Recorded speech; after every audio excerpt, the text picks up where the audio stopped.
আজি বৰ ফূৰ্তি লাগিছে নেকি? কি নহ'ল জানো, বিচনাতে পাগৰি দেখোন গুণগুণাই আছে।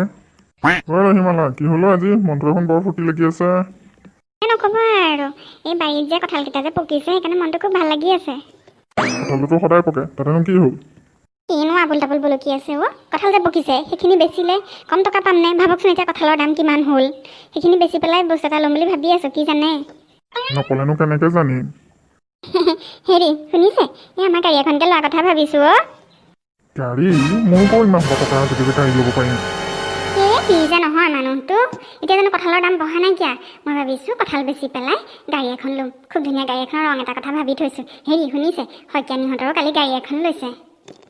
কি যে মানুহজনীৰ লগত সংহলো যেনি হেৰা, তোমাৰ দেখোন বছৰটো দেখোন ইটো লাগে সিটো লাগে দেখোন থাকি দেখোন। গাড়ীখন বাৰু ল'লোৱে কঁঠাল বেচি পেলাই, কিন্তু তেল ক'ৰপৰা ভৰাম হে? পেট্ৰলৰ যিহে দাম, পেট্ৰলটো বাদ দিয়া, ডিজেল গাড়ী ল'লেও ডিজেলৰ আজিকালি দাম যিহে। ইফালে বছৰটো দেখোন তোমাৰ দেখোন 4বাৰমান 5বাৰমান দেখোন শাৰী লওঁতেই যায় দেখোন। এইবোলে শাৰী, এইবোলে লিপষ্টিক, স্নো, ল'ৰা ছোৱালীকেইটাৰ স্কুলীয়া খৰচ আছে, ইমানবিলাক খৰচ মই ক'ত পাতিম ক'ত পাতিম? হেৰৌ মানুহটো বোলে কোনোমতে অকণ কষ্ট কৰি পেলাই ঘৰতো সেইকেইটা টকা সাঁচো নাই, সেইকেইটা টকা হ'লে সাঁচিব নোৱাৰে। খালি অমুক লাগে ভজুক লাগে। হেৰা শইকীয়ানীয়ে গাড়ী কিনিছে, গিৰিয়েকে কিমান দৰমহা পাই জানা হ'বলা তুমি? মোৰ লগত যে মিলাবলৈ আহিছা, সিহঁতে ধেৰ টকা পায়, আমাৰ লগত নিমিলাবা।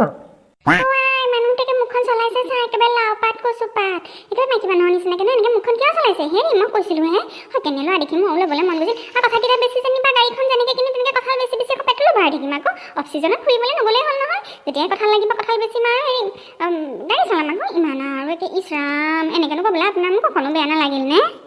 এইবিলাক বাদ দিয়া, জল্দি ভাত দিয়া। সপোন দেখি থাকিলে নহয়, মোৰ অফিচত বছে ঠিকছে গালি পাৰিব ধৰিলো। মইতো ক'ব নোৱাৰিম নহয় তাত গৈ যে মোৰ মানুহজনীয়ে সপোন দেখি আছিলে কাৰণে মোৰ ভাত খাই অহা দেৰি হ'ল বুলি। একেবাৰে ভাত দিয়া। মা বেগেটা ভাত দে দেৰি হৈছে মোৰ বেগেটা ভাত দে। আজি পৰীক্ষাও আছে, কেনেবাকে যদি দেৰি হয় নহয় চাৰে মোক বাহিৰলৈ উলিয়াই থৈ দিব, পৰীক্ষা দিবলৈ নিদিব, পিছত ফেইল কৰিলে তেখন তোৰে গালিটো বেছি হয়। বেগেটা ভাত দে, যি আছে তাৰে সৈতে দিয়ে, কেনেবাকে খাই আৰু গালে সৈতে মাৰি পেলাই যাওঁ আৰু দিছ ৰ ভাতগাল মাৰি পেলাই যা স্কুললৈ। কি পৰীক্ষা দিয়া দিবিগে, কালি পৰা পঢ়াটোতো নায়েই, কচুপাত ফলাবিগে যা। উপায় নাই আৰু চবৰ কথা চিন্তা কৰিব লাগে, কিন্তু মোৰ কথা হ'লে কোনেও চিন্তা নকৰে। চবে খালি নিজৰ ভাগে ভাত দে, অফিচ যাওঁ স্কুল যাওঁ।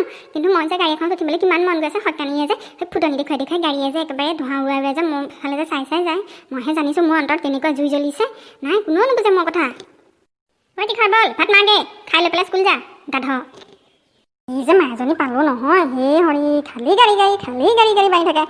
ভাত পানী দিব লাগে, হেৰি কৰিব লাগে, নাই খবৰ নাই, খালী গাড়ী কৰি থাকে। জাহামাল কি ভোগ হৈ আছ তই? ভাত মাৰি বেগেতে। ইহঁতৰ দাদা আৰু নহ'ব, লাষ্টত মই কিবা এটা ব্যৱস্থা কৰিবগৈ লাগিব।